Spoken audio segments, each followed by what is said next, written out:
La programmation consiste à écrire des programmes, c'est-à-dire une séquence d'instructions qui sera exécutée par l'ordinateur. Pour une tâche donnée, le programmeur devra donc trouver le programme qui réalisera cette tâche, et la première étape consiste à développer un algorithme, c'est-à-dire à trouver la séquence d'instructions dont le programme sera fait. Mais c'est le microprocesseur de l'ordinateur qui exécutera au final les instructions qui constituent le programme. Or, le microprocesseur ne peut exécuter que des instructions très simples et qui sont trop élémentaires pour être utilisées efficacement par un humain. Heureusement, un programmeur peut écrire un programme dans un langage de programmation comme le C++, qui est accessible à un humain et qui va pouvoir être traduit automatiquement en instructions que le microprocesseur peut comprendre et exécuter. N'oubliez donc jamais que votre programme doit être écrit pour des humains et non pas pour l'ordinateur. Plus précisément, un programme est un ou plusieurs fichiers texte qui peut être traduit automatiquement par un autre programme.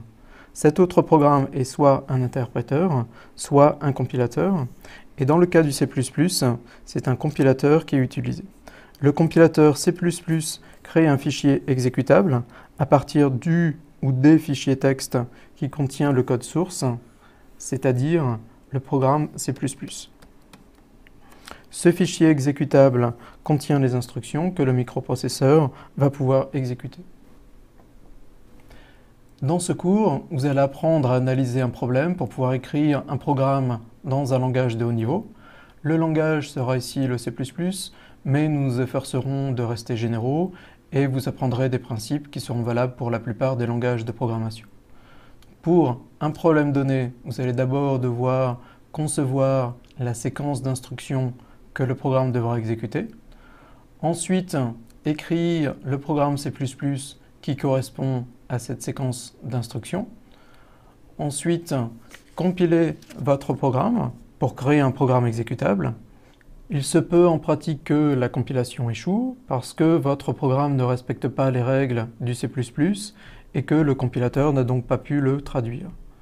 Dans ce cas, il vous faudra corriger votre programme C++ pour qu'il respecte effectivement les règles du C++.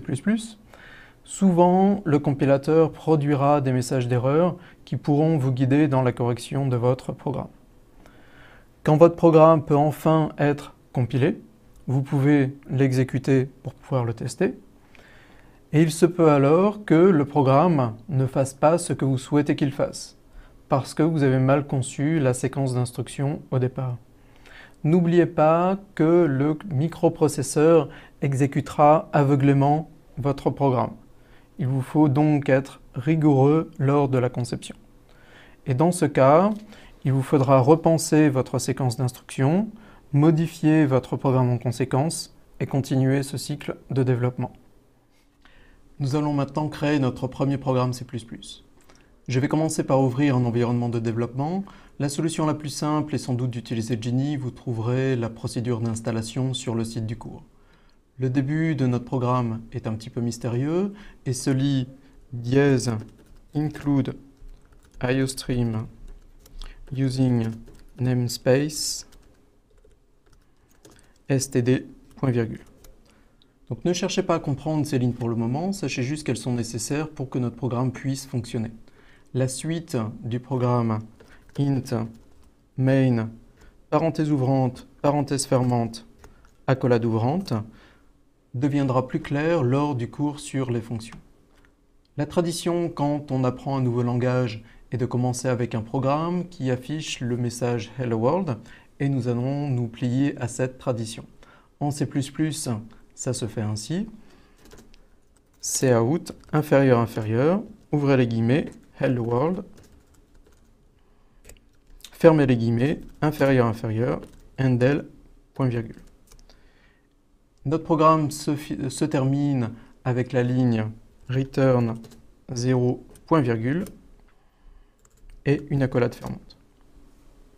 Dès maintenant, faites attention à présenter votre programme clairement. Ce n'est pas nécessaire pour que votre programme puisse fonctionner. Par contre, c'est une très bonne habitude à prendre pour que vos programmes soient lisibles. Par exemple, toutes les lignes devraient commencer sur la première colonne, sauf les lignes qui sont entre accolades et qui devraient être décalées vers la droite, par exemple en ajoutant 2 espaces, comme je l'ai fait. Il n'y a pas de règle très stricte. Par exemple, certains programmeurs ont mis l'accolade ouvrante ici. Efforcez-vous simplement d'être lisible et d'être cohérent, c'est-à-dire d'utiliser toujours les mêmes règles. Avant d'appeler le compilateur, je vais d'abord sauver mon programme. Je vais le sauver dans un répertoire que j'ai créé sur le bureau et que j'ai appelé programme CPP. Donc vous pouvez évidemment sauver vos programmes où vous voulez, il vaut juste mieux que ce soit dans un répertoire qui contiendra uniquement vos programmes C++. Je vais appeler mon fichier helloworld.cc. L'extension .cc permet d'indiquer qu'il s'agit d'un fichier C++. On utilise aussi l'extension .cpp. Et vous pouvez remarquer maintenant que l'environnement de développement a colorisé mon programme. Genie sait maintenant que mon texte est un fichier C++ grâce à l'extension .cc.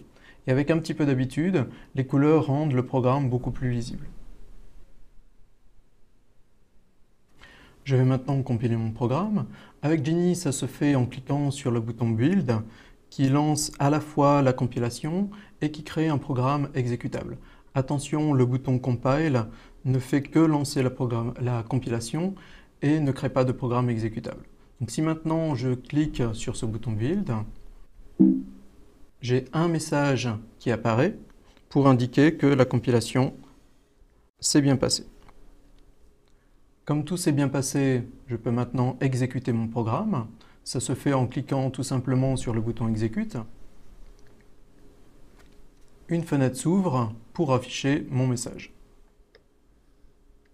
Et voilà, nous avons créé et exécuté notre premier programme C++. Dans le répertoire dans lequel j'ai sauvé le programme C++, il y a maintenant un nouveau fichier qui s'appelle Hello World sans extension ou avec l'extension .exe si vous êtes sous Windows. Il s'agit du fichier exécutable que nous venons de créer. Je peux lancer ce fichier directement sans passer par Genie. Comme en cliquant sur le bouton Exécute sous Genie, j'ai une fenêtre qui s'ouvre avec mon message qui apparaît. Il est probable qu'en recopiant ce premier programme, vous ayez fait une faute de frappe. Que se passe-t-il et que faut-il faire dans ce cas-là? Supposons par exemple que vous ayez oublié le point-virgule après le handle. Le compilateur affiche un message d'erreur indiquant qu'il attendait un point-virgule avant le return. Il indique également un numéro de ligne où l'erreur est survenue. Attention, ce numéro de ligne n'est qu'indicatif.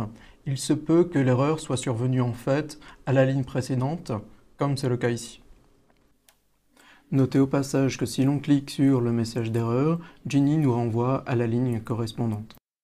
Si maintenant je remets le point-virgule,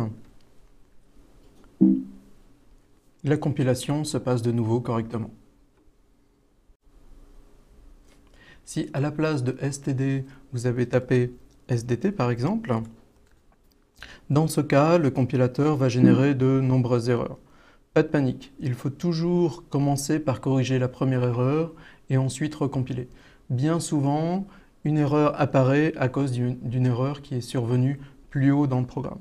Si je corrige le sdt en std, toutes mes erreurs disparaissent. En résumé, soyez rigoureux quand vous tapez vos programmes, faites très attention à la présentation. En cas d'erreur, corrigez toujours la première erreur et recompilez. Il est très probable que cela corrigera au moins certaines des erreurs suivantes. Pour trouver votre erreur, regardez d'abord le numéro de ligne indiqué par le compilateur en vous rappelant que l'erreur est peut-être en fait survenue à la ligne précédente. Ensuite, interprétez le message d'erreur donné par le compilateur pour comprendre le problème. Donc, si vous ne l'avez pas encore fait, je vous invite maintenant à ouvrir votre environnement de développement et de créer votre propre programme Hello World.